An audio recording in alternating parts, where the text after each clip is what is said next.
Hey Pash Fam, it's Paula, and today I will be talking to you about how to build a routine with your passion planner. So before I get into the 5 steps of how to build a routine, I just want to preface it by saying that a routine doesn't necessarily have to be daily. It can be weekly, monthly, annually even. And I know people are like, why do I even need to worry about an annual routine? But let me tell you, the other day I had my first physical in 4 years, so annual routines are very important. So let's get right into it. The first step is to compile inspiration in your back pages. So for me, one of my intentions this year was to focus on self-love, and I created a mind map in the back of my planner to give myself ideas on things I could do throughout the year and in my routine to help me embody loving myself.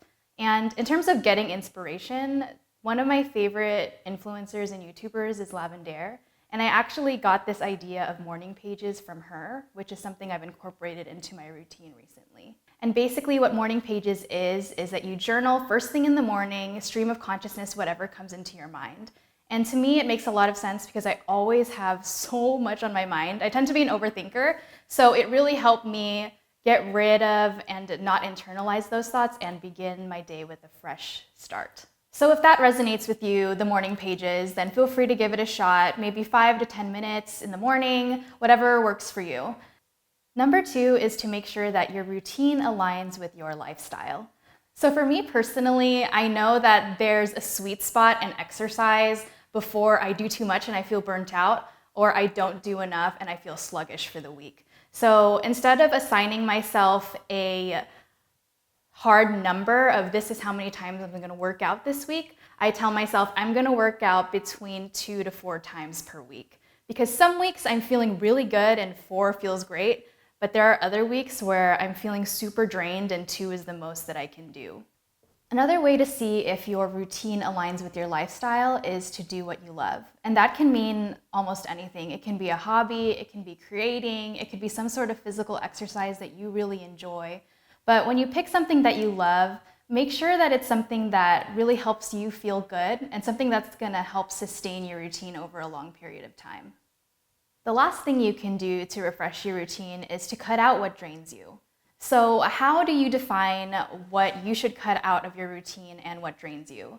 This is really all about boundary setting, which is a whole video in itself, but really think about the times of your day or in your life where you were just like, this is too much for me, and you needed to take a step back. And that can be from a particular environment, that can be from a particular habit. It looks different for everyone, but it's really just about knowing who you are and what you need and making sure that you practice that day to day.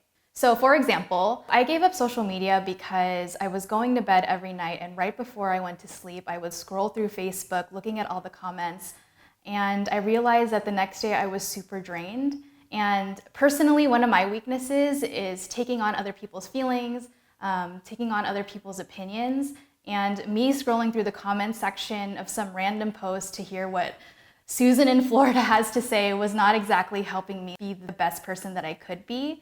So this month, I made it a point to not access social media at all unless it was for work. I even put it in my not to-do list in the monthly part of my passion planner to make sure that I committed to it.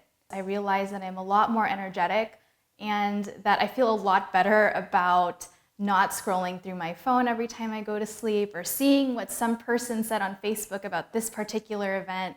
It's been a really freeing and liberating experience. The third point is to adjust your routine for when you're feeling overwhelmed. The first thing you need to do is to identify symptoms that indicate to you that you're feeling overly exhausted. For me, one of my telltale signs is I will just sit in front of the TV for hours on end and watch Netflix and snack on a bunch of junk food. I know that when I'm doing that I'm probably feeling super exhausted and I'm going to need to recalibrate. Once you realize you're overwhelmed and exhausted, you just have to define what your bare minimum is for your routine. For me, in the back of my passion planner, I have an ideal morning and evening routine, and I highlighted the bare minimum in yellow, so I know that even on my slow days, these are things that I can do just to get by and make sure that I'm still taking care of myself. It's important to know that feeling overwhelmed is completely normal and everybody goes through that. Especially when it comes to your routine, it's important to make space for yourself when you really need it. By staying consistent and simplifying, you are giving yourself room to recalibrate and refresh so that you're ready to take on the next day. The fourth step is to utilize the habit tracker. I know that we've mentioned the habit tracker in a lot of our previous videos, but in case you didn't know, you can always go to the Passion Planner website and download the habit tracker for free. You'll be able to find the link in the description box below. Of all the tips that I suggest in this video, the habit tracker is the one thing that really helped me stay consistent with my routine. I print out a bunch of them and save them in the back pocket of my Passion Planner so that I'm ready for the week when it comes. So on my habit tracker, I have all the basics, brush teeth, shower, budget. Now that I'm trying to practice no social media, I included that as well. And I even put passion planning in there since that's a healthy habit that I want to cultivate.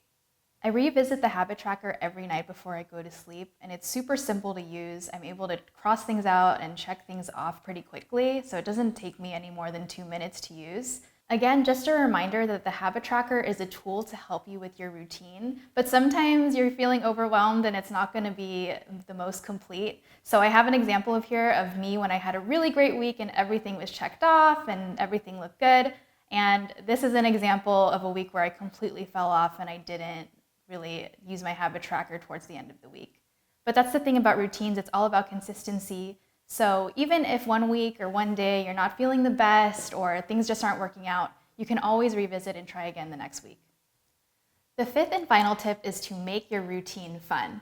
So when I was really trying to wake up at 5 in the morning again, which tends to be really difficult after you haven't done it for a while, I assigned myself Netflix in the morning just to make sure that I got up on time. And to be honest, it really worked.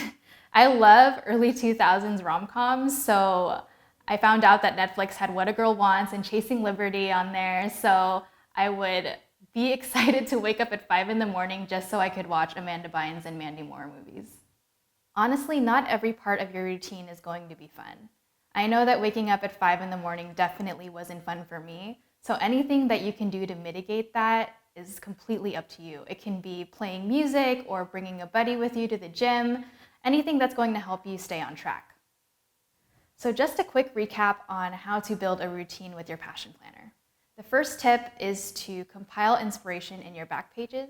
Number 2 is to make sure that your routine aligns with your lifestyle.